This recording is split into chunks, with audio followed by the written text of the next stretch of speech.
మొత్తం కాలిపోయి ఉంటదిరా జాయ్ బాయ్. నా పని అయిపోయింది ఇంకా. అసలు ఏమైందని ఇప్పుడు తోకపై నీ బల్లా తిరుగుతున్నావు? అదే క్లచ్ పట్టుకొని నడిపితే క్లచ్ ప్లేట్లు కాలిపోతాయంటగా. అసలు అలా చెప్పినోడు ఎవడరా? ఇన్స్టాగ్రామ్ కామెంట్స్ లో చూశాను, చాలా మంది చెప్పారు. ఓ అయితే ఇప్పుడు హ్యాండ్లు పట్టుకొని నడిస్తే హ్యాండ్లు కాలిపోద్దా? నన్నేం చేయమంటావు? అందరూ అలానే చెప్పారు.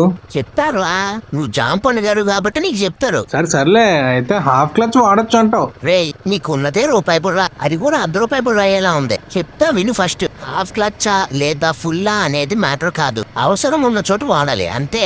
ఏదో చెప్పావు కానీ నాకు అర్థం కాలేదురా. నాకు తెలుసు రాలవి మాట అంటావని, అయినా డిగ్రీ లేని పట్టభద్రుడివి నీకు జాబ్ ఇచ్చిన మహానుభావుడు ఎవడరా? ఏం మాట్లాడుతున్నావు? నన్ను నమ్మిన ఫస్ట్ మనిషి అతను. బతికే ఉన్నాడా పాపం? ముందు నువ్వు మ్యాటర్ చెప్పరా. ఏంటి చెప్పేది? స్లో ట్రాఫిక్ లో, యూటర్న్ లో, పార్కింగ్ లో ఇలాంటప్పుడు క్లచ్ వాడితే చాలు. మరి రోడ్డు ఖాళీగా ఉన్నప్పుడు క్లచ్ 2 వేలతో పిసుకుతూ వెళ్తే?